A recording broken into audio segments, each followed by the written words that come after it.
At first, the space race was a contest between the USSR and the United States. The costs of exploring space were so colossal, the superpowers were the only ones capable of launching such an undertaking, which was, above all, a matter of international prestige. Moving out. Clear the tower. Roger, tower clear. Roger, Tom, you got good thrust on all engines. You're right on the money. 30 seconds, we're on the way. Stand by.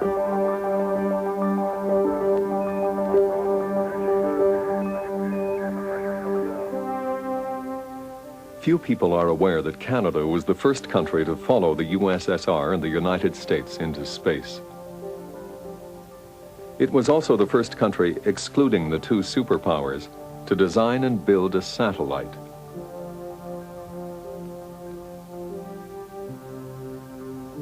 The Alouette satellites were designed and developed by telecommunications research laboratories belonging to the Canadian Ministry of Defense.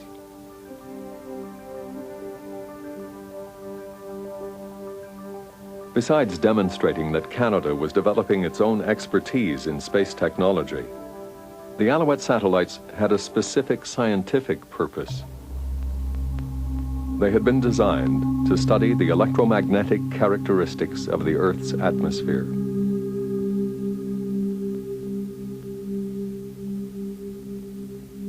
We know the upper layers of the atmosphere are bombarded by solar radiation, and the gases which form these layers are, as a result, electrically charged.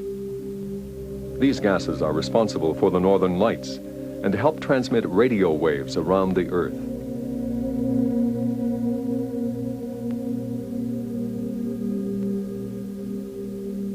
Information about the ionosphere is an essential element in the development of radio telecommunications.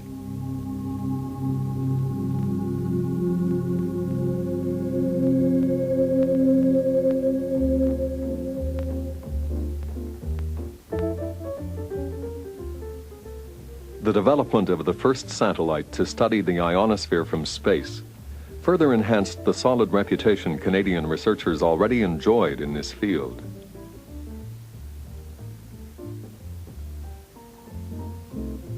If any one person is to be singled out as a pioneer of Canadian space technology, it would have to be John Chapman. In 1959, he proposed the idea of building the Alouette satellites. Until his death 20 years later, he was the principal driving force behind the development of Canada's space technology.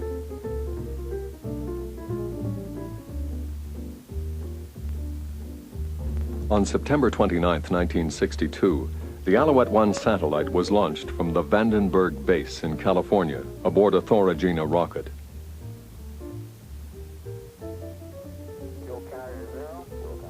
Four years of work and effort were tested. At the time, only 50% of the rockets launched reached their target orbit.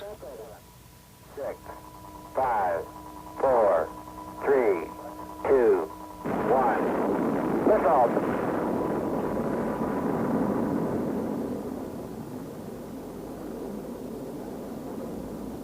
Fortunately, the launching progressed smoothly, and the little satellite reached its orbit in perfect condition. Until then, satellites usually lasted no more than a month in space. The designers of the Alouette, however, set a goal of a year, while specifying they would consider 3 months a total success. The Alouette did even better. It relayed information back to Earth for more than 10 years, making it possible to study the electrical characteristics of the upper atmosphere through different seasons and through various types of solar activity.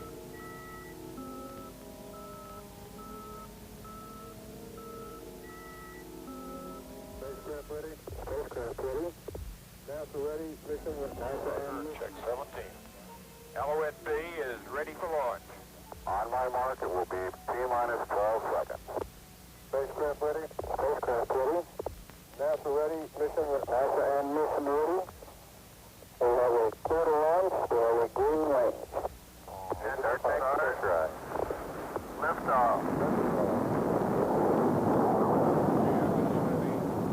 Alouette 2 was launched on November 29, 1965. It too operated for 10 or so years and provided a great deal of information about the electromagnetic activity of the sun and how this activity affected the atmosphere and the transmission of telecommunication waves.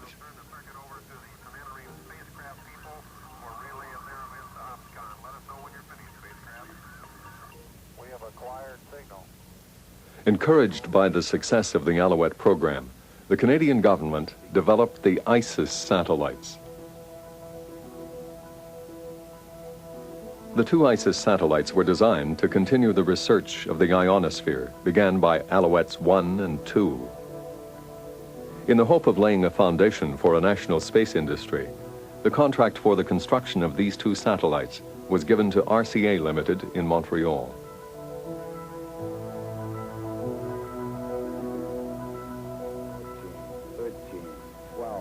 11, 10, 9. ISIS-1 was launched in January 1969, and ISIS-2 was launched 2 years later. 1, 0. We have commit. We have... That's clear. The two satellites are still in operation today.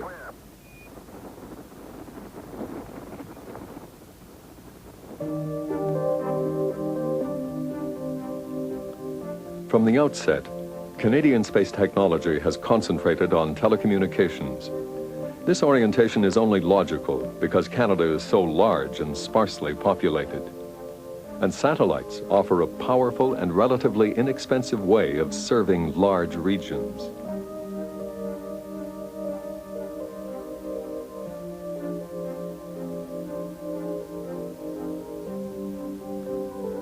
In 1964, Canada was one of 11 countries to set up Intelsat, an organization established to operate a worldwide satellite telecommunications system.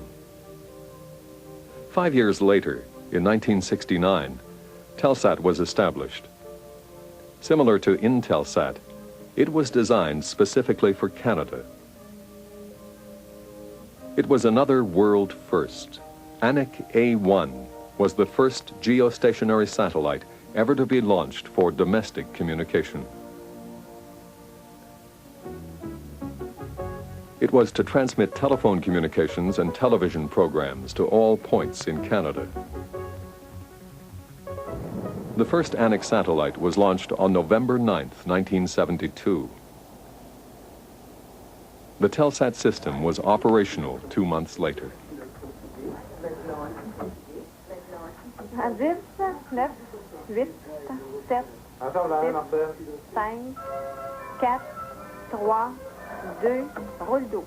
1, 2, 1, 2. Oh, monsieur.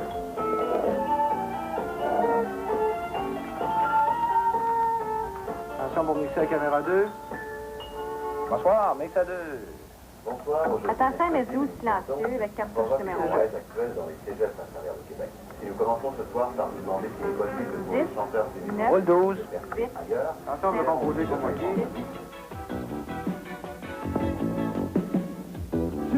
J'ai peur qu'on ne m'aime pas. J'ai peur que l'on me prenne pour quelqu'un que je ne suis pas. J'ai mal, je suis en mal d'amour. J'ai mal à la devanture et j'ai mal dans le fond de la cour. Je suis comme tout le monde, j'ai peur du ciel et de l'enfer. J'ai peur que le soleil se prenne d'éclairer la terre.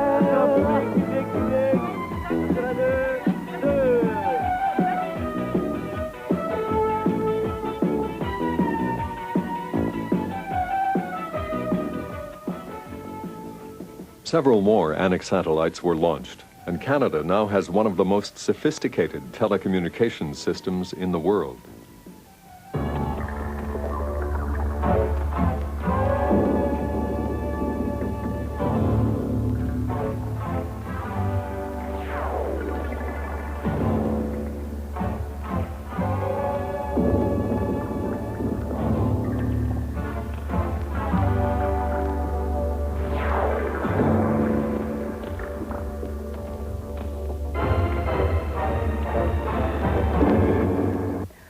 cette grande discussion par satellite. Jacques Pradel est à Marseille. Bonsoir, Jacques.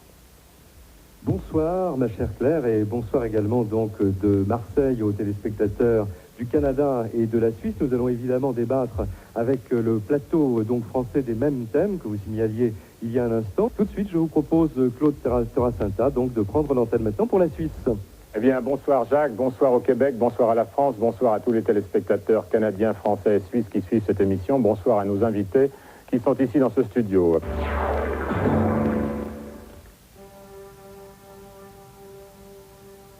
In the hope of developing satellite communications technology even further, the Canadian government launched the Hermes project in 1971.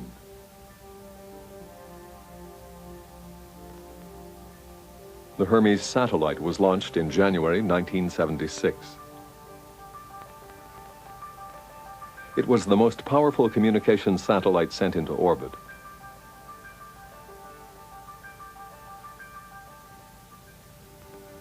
Small 60-centimeter parabolic antennas can pick up the television signals relayed by the satellite.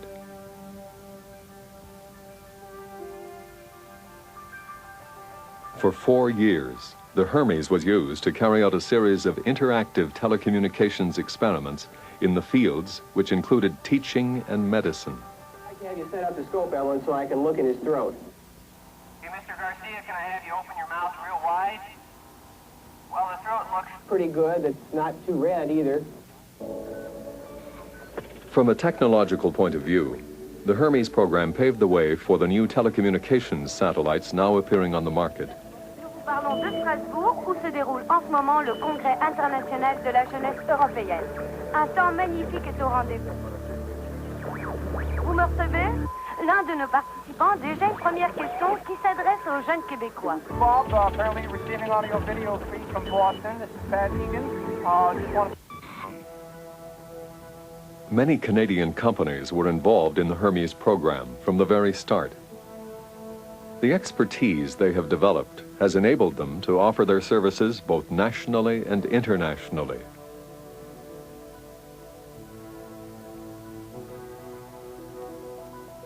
One of these companies, Spar Aerospace, has participated in the construction of approximately 50 satellites. Spar was the first Canadian company to be involved in building satellites. It has already delivered 2 Anik D satellites, which were launched successfully in 1982 and 1984. Spar also built 2 communications satellites for Brazil. They were similar to the Canadian Anik D satellites and were launched by Ariane rockets.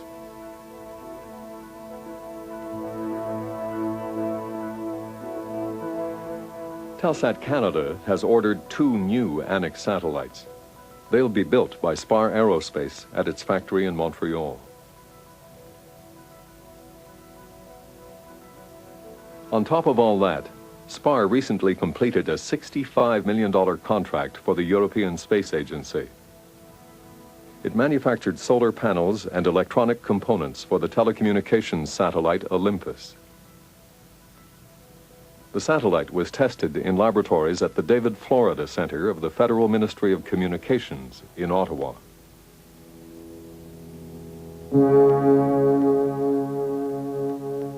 Telecommunications technology has continued to evolve. To remain in the forefront, Canada is developing a new mobile communications satellite. The MSAT satellite will be able to convey local communications systems, such as cellular and radio phones. It will also serve firemen, policemen, and navigators, an ambitious project. It will cost over $300 million.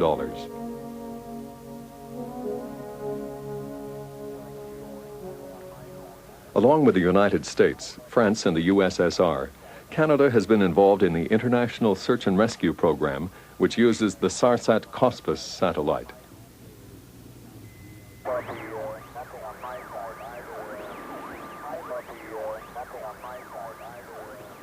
The program was launched in 1983. Canada supplied ground-based receiving stations manufactured by Canadian Astronautics of Ottawa.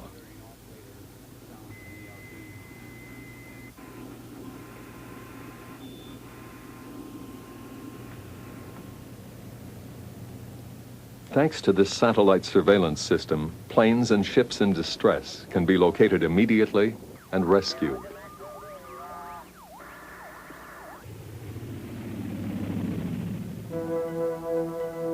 Canada is also involved in development and use of remote sensing by satellite. The Canada Centre for Remote Sensing in Ottawa is the hub of these activities.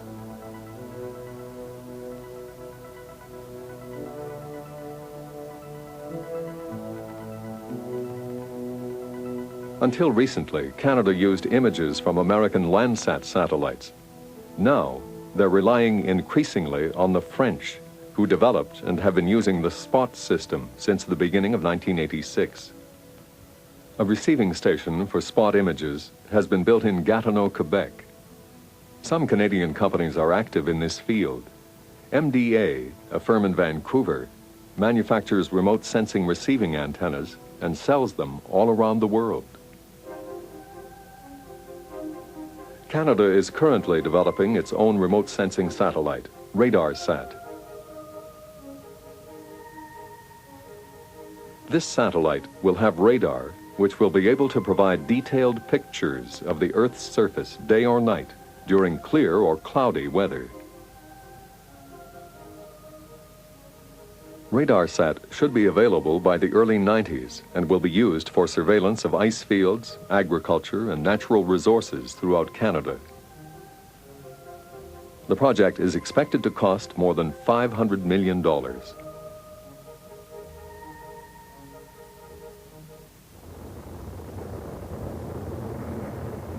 Even though Canada has struggled to develop expertise in the area of space technology, it has never considered building its own launchers. Canada is not ready to take on the technological challenge of developing powerful and reliable rockets.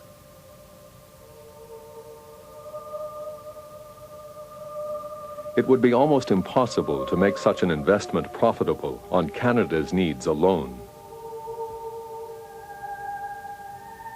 Until now, Canada's satellites have been launched into space by American rockets or by the Space Shuttle.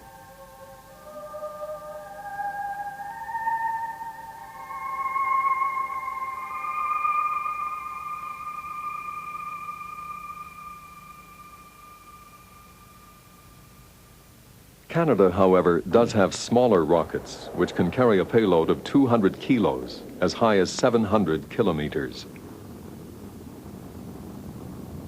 These Black Brant rockets are manufactured by Bristol in Winnipeg, and they're used primarily for meteorological and scientific experiments in the upper atmosphere. They are versatile research instruments, and NASA has bought and launched a large number of them. These rockets are not the only pieces of space equipment Canadians have sold to the United States. In the early 70s, NASA asked Canada to develop and construct the remote manipulators for its fleet of space shuttles.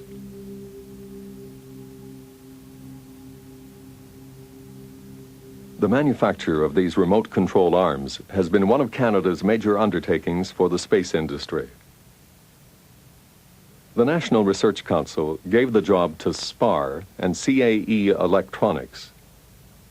The cost of developing the first prototypes came to more than $100 million. Even though the arm was designed to operate in conditions where there's no gravity, it had to be developed and tested on Earth. A special lab was constructed, and the arm sat on cushions of air to minimize any friction. A large portion of the design was done on computers.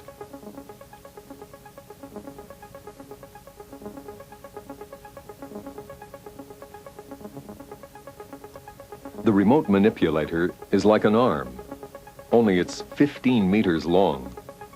It was modeled after the human arm. The astronaut, sitting comfortably inside the capsule, sends instruction by computer to the arm, which obeys those commands instantly.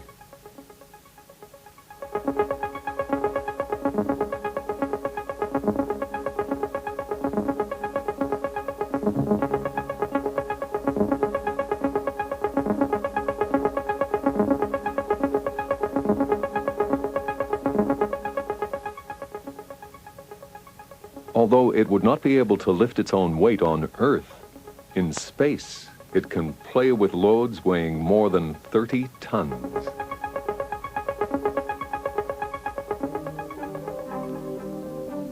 The Canadian space arm was first tested in space on Columbia's second flight in November 1981. The arm was also used in an attempt to repair the SolarMax satellite in February 1984. The following November, it was used to recover 2 more satellites. It has always functioned perfectly and is now an essential component of every American shuttle.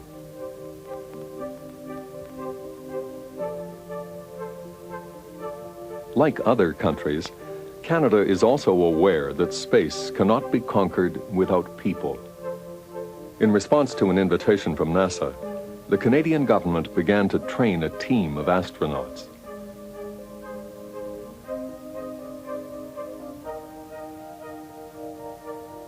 The National Research Council was responsible for recruiting and training Canada's first astronauts.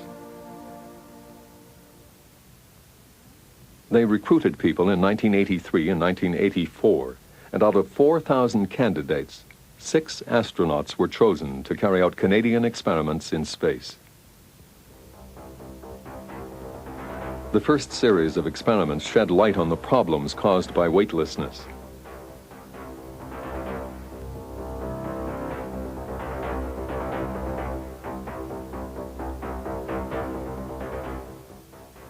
The purpose of the second series of experiments was to develop a system of artificial sight for the shuttle's remote manipulator.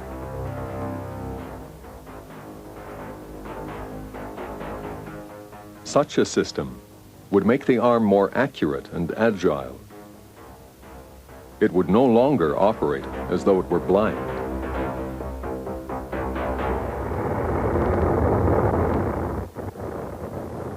In October 1984, Marc Garneau became the first Canadian to go into space. As dawn broke, the shuttle Challenger left the ground and headed towards the sky.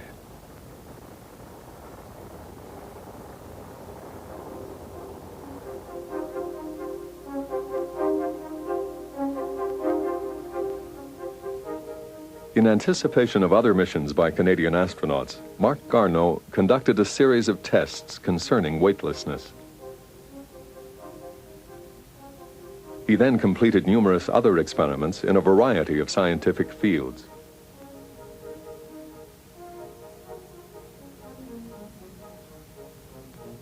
Canada's first astronaut also took pictures of the launching of a small satellite. These pictures will be used in the development of the future artificial sight system for the remote manipulator.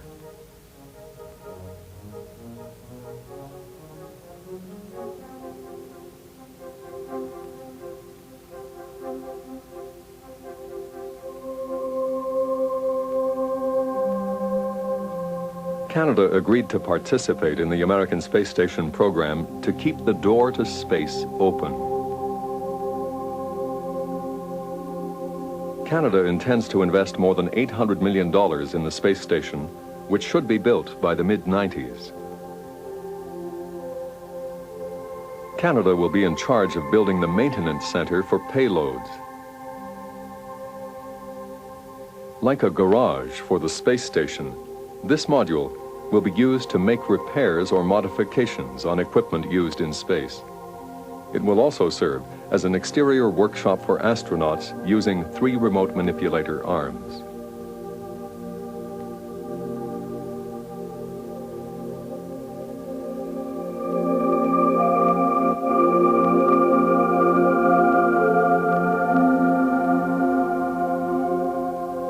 In the hope of coordinating these programs, the Canadian government is going to establish a national space agency. This agency will be responsible for planning Canada's space program.